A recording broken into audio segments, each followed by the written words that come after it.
Hey, deserving listeners, 90 Day Fiancé. Let's watch and see if anything interesting comes out of my face. I saw something advertised about that. Is that a real? What are you selling in jars? Farts. Farts. Wait a minute, what? I can sell my farts. How do you even do that? It is what it is. Wait a minute. Yeah, I think I've talked about this before. I'm surprised they even brought this up. Well, she brought it up, so they didn't out her in this way. And I suppose it's free advertising for her. She became a millionaire. Wow. I mean, I think the article that someone sent me, she said she made something like $200,000 in revenue from the farting. And of course, and it's these jars, and she was putting like flower petals in them. And she was talking about how, she wasn't talking, but I was imagining that if you're making $200,000 in revenue, the overhead is pretty low, right? You just got to buy the jars and produce the gases. So that's probably all profit, right? I guess shipping, and maybe like website fees or something. Credit card processing fees, it's got to be pretty low. Anyway, so if you're making $200,000 in revenue, probably, 180 of that is going straight into your pocket. Like after taxes, you can figure 120 or something. Anyway, so yeah, she became a millionaire. And so it wasn't just farts, right? If she just, so 200,000, she was probably, most of her revenue was from just standard internet sort of things. Nothing goes to waste. And it shocks people. It does. But, like, there is a market for this. And, like, Tanya's got really beautiful feet. She's a beautiful girl. Get it, girl. Yeah, girl. Yes. Now Sinjin's wondering, shit, did I leave too soon? Listen, I will subscribe, bro. Oh, my God. One of the things that I can say about this is that it's a democratization of this kind of product. In the past, you had to go through publishers and magazines and the industry, and there are pros and cons to that, of course. One of the cons is that the industry takes all the money and the performers get hardly anything, whereas now, like me right now, it's straight from me to you. I don't go through anybody. I go through YouTube, but and I have different places where my podcast gets updated and that kind of thing. So there's a little bit of a in-between person, but it's not like it was before. Before, for me, I would have had to, appeal to like TLC or ABC or something, and they would never have put me on anyway. And if they did, they would have taken all the revenue. They would have told me what to do. They would have told me what to talk about. They would have said when it was going to be on. And now it's completely up to me. I can do it when I want to. I can say what I want to. I can react to what I want to. I can, have all and it's, anyway, so I can say that, good for them that, they're making it their own and they're doing their own thing, and they can get those kinds of revenues without having to involve other people that are just going to, skim off the top. With another woman and exploring that. And it was pretty crazy. I mean, we met after talking for several months, and within an hour at the hotel, we were in the shower, having sex. We did all the positions, anal, vaginal, oral. Like, it was nuts. It was so crazy. Okay, so I don't know if I've shown all the material, all the clips, but they're interviewing her, and she's saying that with her hairstylist, who we saw in the season, the hairstylist ghosted her, and she was hurt about that. And Stephanie said something interesting. She said that she thought that her hairstylist was not actually bisexual like she claimed, and is actually bi-curious instead. That's not a great thing to say about someone. We tend not to want to impose an identity on someone in terms of their sexual orientation. You can identify as bisexual and change, and there's a lot of really hostile things that can happen within the LGBTQ community. There will be a lot of internal judgment of you're not really gay or you're not really bi or something like this. And experts agree that that's not fair, that you can have criticisms. You can say, like, I felt like the person, and it's convenient, right, for Stephanie to say that. It's like, if things didn't work out with us, she's not really bisexual. She's not a real bisexual person. And I, as a real bisexual person, are saying that you are not a bisexual person. Of course, we just don't want to get into that kind of talk. You can imagine, like, I wonder if she's really into women. I wonder if she's more, you can have a question mark, but you can't just say, I identify you as not bisexual. I don't consider it to be a massive transgression, but it's something that we want to avoid. And there's been a lot of talk on the fan base about this show. People would say Stephanie was not actually a lesbian or not actually bi herself, that she was just dating Erica to go on the show and that kind of thing. And I said it then. I said, no, people. I'm sure none of you did that, but I was responding to others. And so we want to avoid that. You can have a question mark of just like, I wonder where she is on her path when it comes to her sexuality. I wonder if eventually she'll land on, maybe I'm not bisexual. You can have a question mark, but to say, I don't think she was actually bisexual. I think she was more bi-curious. We would have to ask that individual how she felt. Maybe the hairstylist would actually say, oh, absolutely. That's an accurate point of view. I was more bi-curious. Maybe she would agree with that. So I'm not saying she wouldn't, but I'm just saying when in doubt, we want to avoid those kinds of statements because there's a rich history in society from outside and within of sort of like identity police along those lines. And I'll just say for myself is I'm half Japanese and half European American, half Japanese American. And some people will say I'm not really Asian American. And I'll say, well, is Barack Obama black? And they'll say, well, yeah, he's black. Well, he's half black. So if Barack Obama is black, then I'm Asian. But why do I have to say that? And why would anyone say that I'm not actually Asian? It's just like, relax. Like, people can identify within reason, and that's within reason how they identify. So she was saying that. Then she's saying, I lost my celibacy. There's that word again that I have questions, or I would have to ask Stephanie what she means by celibacy, because most people would say, I just haven't had sex in 2 years, because I think it's only been a couple years. It's not like it's been 25 years. She was a nun and she was celibate, because that's usually what we mean by that. Now, I think some people were saying in the comments to me, they were saying, well, I think she means celibacy like she was actively refraining from sex for a reason. And now it's like this big deal that she is opening the doors again and she wants some word for it. And it's like, okay. But losing your celibacy, now that's a phrase that I don't know if I've heard that often. And it sounds more like losing one's virginity, right? Whatever. It's just language, people. She can phrase it however she wants to, right? But it's just notable that she's framing it that way. Then she was saying that she met someone, flew to Paris, they had sex all sort of ways. He's a soulmate. Oh, she was also saying that she believes she's found that she can have sex with any gender, but she does not want to have a long-term romantic relationship with a woman. She wants more of a masculine energy. She wants a man in a romantic long-term relationship. And it's not uncommon for bisexual people to have that distinction there of sexual attraction being one way and romantic attraction or preference being another way. Sometimes there aren't differences, sometimes there are. But anyway, so the thing she said, though, that I want to talk a little bit about, is she said that essentially she was saying, it was more nuanced the way she was saying it, but essentially what she was saying, and people were paraphrasing, including Sean, that she finds women to be too emotional and she wants men who are less emotional. And Stephanie was saying that she can't give a woman what they need or something like that. This is a common stereotype about men and women, and there are socialization practices that will result in masculine individuals being quote unquote less emotional. They're not less emotional.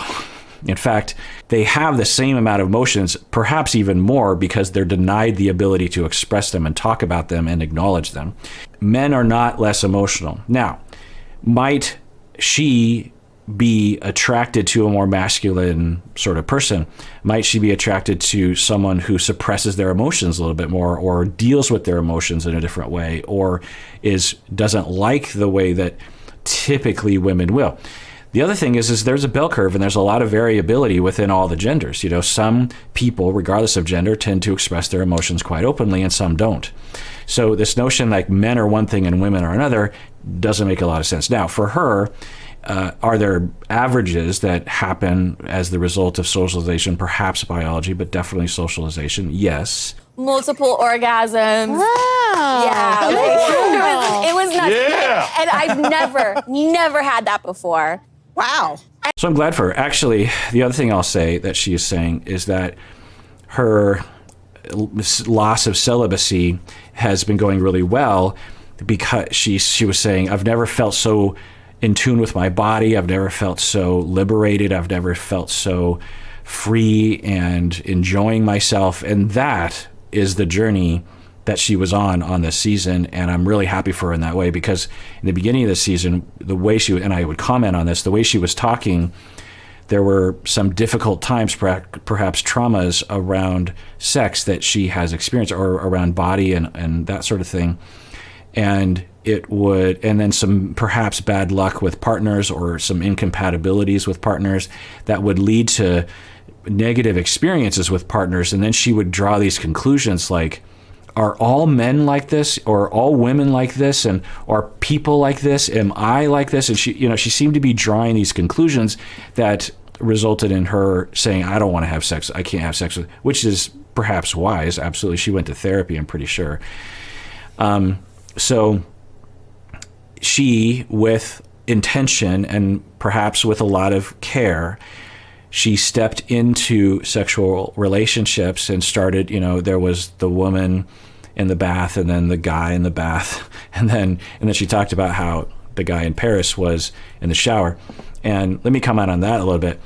There are people who find that baths and showers provide a layer of safety for them, meaning that not everyone, I would say it's kind of a minority of people who are like this, but there's a pretty good percentage of people, and I wonder if Stephanie is one of those people. She seems to be, where she feels freer and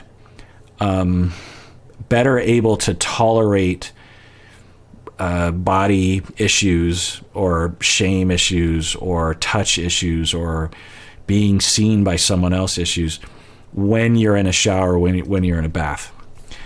And she seems to be like that because on the show it was always bath, and you have to wonder, is it just for the cameras? But the guy in Paris in the shower was on her own time. There was no cameras, and she, and that's great that she knows that that's what she likes, and that's the way. And if literally every time they have sex, it's in a shower or in a bathtub, it's fine. You get two birds with one stone, if you will. I think I met somebody who I'm super, super sexually compatible with, who puts my needs first. And people talk about sexual experiences where you feel like you're one person and you're staring into their eyes, and it's like you feel your freaking soul leaving your body. That's great. So I'm happy for her. I don't think she's ever had this from the way she was talking before. And so she's talking about sexual compatibility, someone that pays attention to her, I'm guessing because he's experienced and also is relaxed. And because usually when everything's going well, there's a back and forth that, everyone gets mostly what they need, right? And so, I'm really happy for her. And because I was worried that given her experiences, throughout her life, she would be tentative and scared. And when anything went wrong, she's, oh, there it is, and react to that. And then that could cause this sort of self-fulfilling prophecy over time. But it sounds like she took the leap. She gave it a shot. She trusted, opened herself up to someone that she could do that with. I'm sure it wasn't just immediate. I'm sure it was like a process of getting to know each other. And, she had an experience where she could actually say, hey, this is what people are talking about, And so we use this as a jumping off point. If you've never had what she's talking about, and a lot of people haven't had this, a lot of women haven't had this because of the way society treats women, because of women have more likelihood of sex traumas. Certainly a lot of men have sexual traumas in their lives as well. because of the way women are taught to please and not to care about their own needs, because of the way that society teaches people how to have sex, Anyway, there are a lot of people out there who have never had an enjoyable sexual experience where they're truly relaxed and enjoying themselves, and there's nothing negative about it. You deserve to have that if you want it. Now, there are asexual people and they're just not interested, but if you're allosexual and you've never had something like this and you want to have it, there is a road. There is a road to it, but it's long potentially, and you have to go on a campaign. You might have to work with a sex therapist, certified sex therapists. And those roads involve investigating traumas, involves kind of what she did in a way, in that she experimented and tried, and will this work? Will it be good with this person? Okay, well, let's try that. Maybe let's try, and keep trying. Sometimes with a partner, sometimes it's the way Stephanie did it. Doesn't usually involve Kegels, by the way. I mean, it might, but it's not. It's usually an emotional process and a recovery from trauma process, a relaxation process, a getting to know your body, loving your body. We've also all been programmed to hate our bodies. We've all been programmed. In fact, a fair amount of the fandom of this show, I'm not saying y'all will do this, will body shame people on the show. It's just, I see it, in comments and stuff. It's just like, ew, yeah. No wonder we're all terrified to take our shirt off unless we work out 6 hours a day or starve ourselves or something. It is the amount of body shame that we have all, particularly Americans, honestly, people, Westerners. I mean, maybe other parts of the world are worse or just as bad, but I just can't imagine it being worse than it is in the United States. Perhaps it is other places, but it is awful in the United States. I mean, amount of things in our head about every little, again, just watch Darcy and Stacey. And you'll see the result of that internal shame, and just how, I mean, I don't know if that's what we're seeing, but it seems possible. And so we have to often really reckon with our bodies and be like, that's me. That's what someone's going to see. That someone's going to be all over that stuff.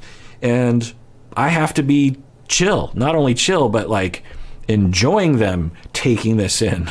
Like, I have to, and you could probably try to recover from body shame your entire life and never really get there. But, it's going down that road. It's recovering as much as you can. It's acclimating as much as you can. So you can have what Stephanie has achieved if you haven't, and get a professional, get a therapist who specializes in this sort of thing. Often it's a sex therapist. Sometimes they're not a sex therapist. I'm not a sex therapist, but I have worked with clients on this issue for sure.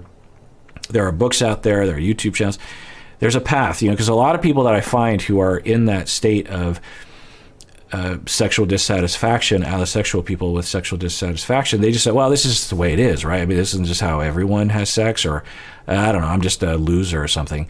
And I don't know what the situation is for you in particular, but it's worth investigating if you want to. Some people say, I got bigger fish to fry, which is also okay, of course. Sex and travel, which are things I feel I've been deprived of for so many years because of my sickness.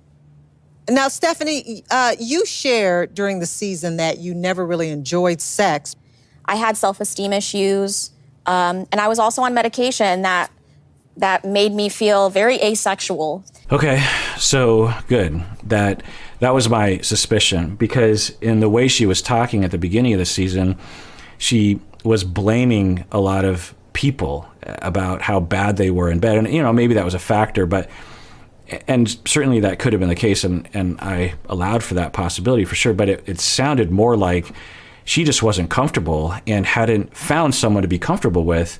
And instead of looking at why she wasn't uncomfortable, why she was uncomfortable, as she's saying, low self-esteem, and also medication, which, some medications, some even birth control, can just eliminate your libido. And so she's saying now, actually, I didn't have a good sexual life prior because I had self-esteem issues and I also was on this medication.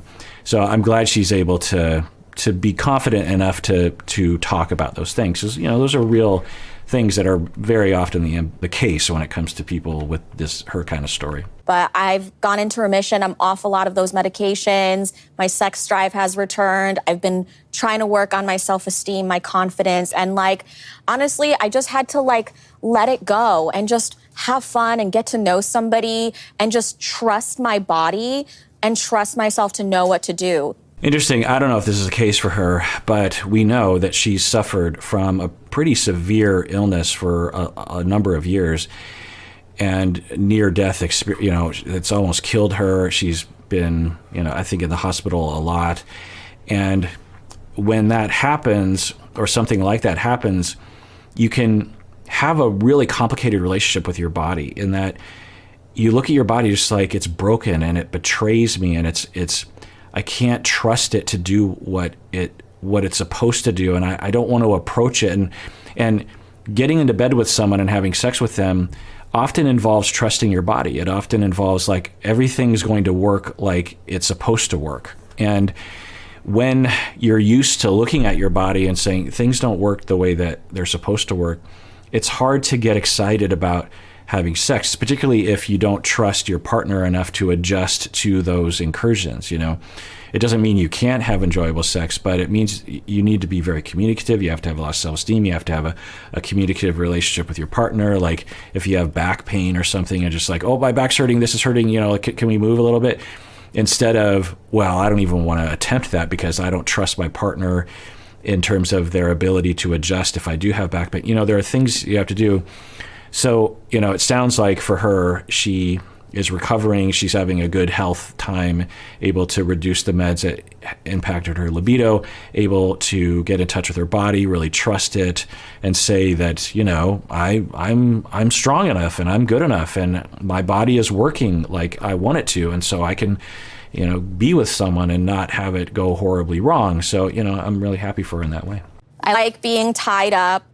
I do like handcuffs. We use remote control toys. You mean like a car drone? What is a remote Drone? control? Oh, it's like the remote control sex toys, like the panties.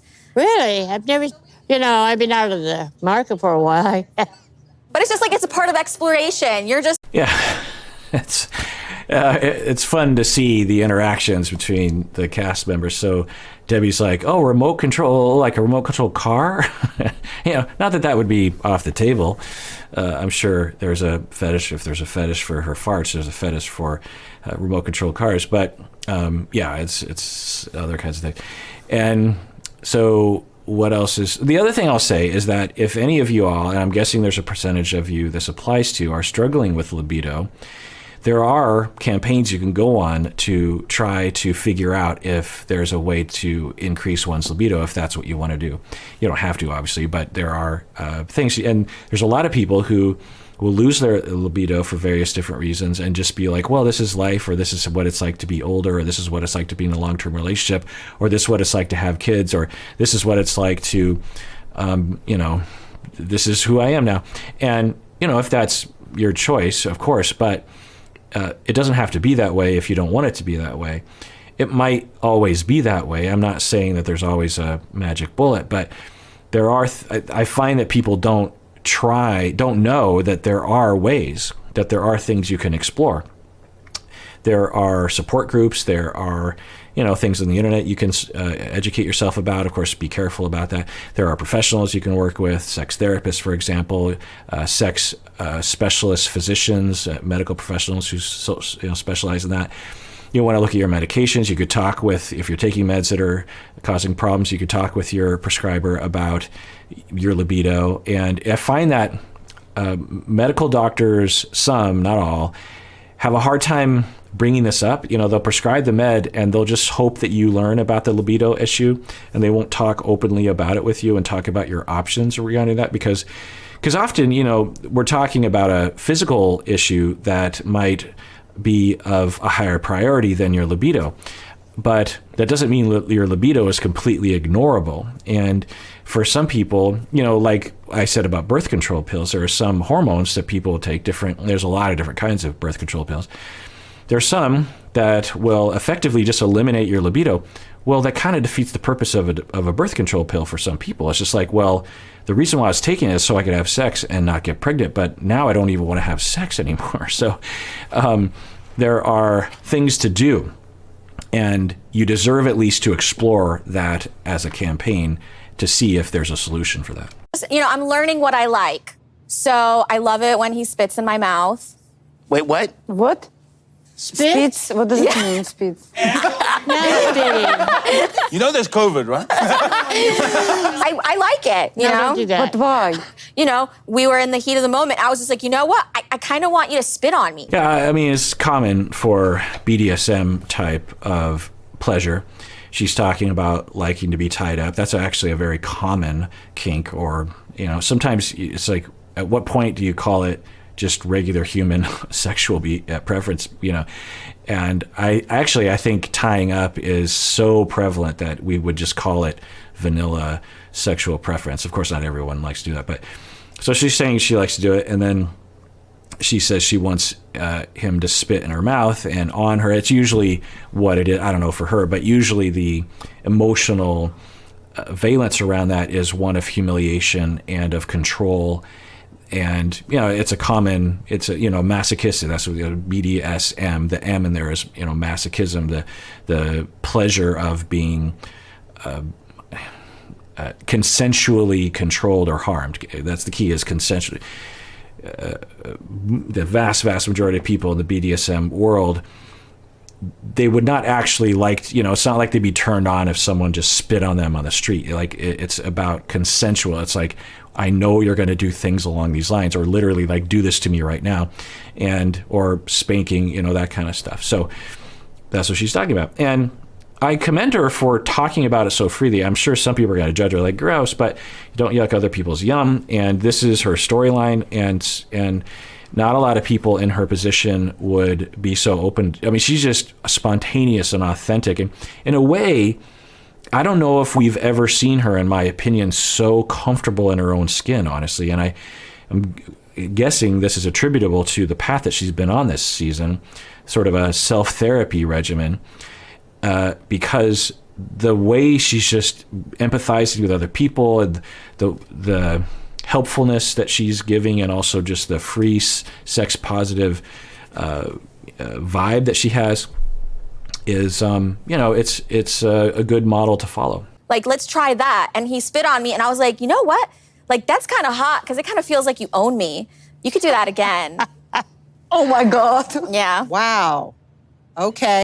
Right. Now, Natalie is yucking other people's yum. If you're just like, well, that's not what I'm into, totally fine. I'm guessing most of what other people are doing in bed that they would like to do, you're not into. That's fine.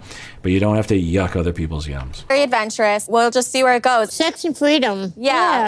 I think that's beautiful. BDSM and bondage and all that she says is great, and you have to experience that and find someone like she does, that she can be herself without being judged, and just experiment together. Yeah, good on Jennifer. We have Natalie, and then we have Jennifer. So Jennifer is definitely not yucking someone else's yum. Resonate a lot with what Stephanie was saying. That's why we were laughing a few times. But it's beautiful, Stephanie. What an amazing story, and I'm so happy for you. Thank you, guys. I wonder which one's the dominant one. Oh, out of them? Of them? I think she's the dominant one. Yeah? No, we she's the switch. sub. We switch. Switch? Yeah, you can never tell who's the dominant one, believe me. You can't tell. So for the two of them are saying they switch. You know, one person will be dominant. Sometimes you can both be spanking dominant at the same time, kind of a thing. So more interesting. You know, it's good to see that they're confident enough and free enough to explore that, and to see in the way Jennifer said, it's beautiful. It's beautiful that you're exploring pleasure and experiencing it in your way, and you know, that's fantastic. Guy have an open relationship. So we're open in the sense that we are not in a relationship, but like there is the option to add somebody into the mix, like as a threesome, or, you know, he knows I'm attracted to women. Like if I were to meet a woman at— So I'm guessing the parameters around their relationship, I don't know. Open relationship is that they don't have, she's like, we don't have a relationship. Often what they mean is we're not committed to each other. We're not exclusive to each other. So we are in, and earlier, I don't know if I show this clip, she said we're involved with each other. And so there's a lot of language around we're not exclusive and we're not making any plans for the future. And she's also saying that she wants to have a threesome, that she wants to invite a woman into their situation sexually.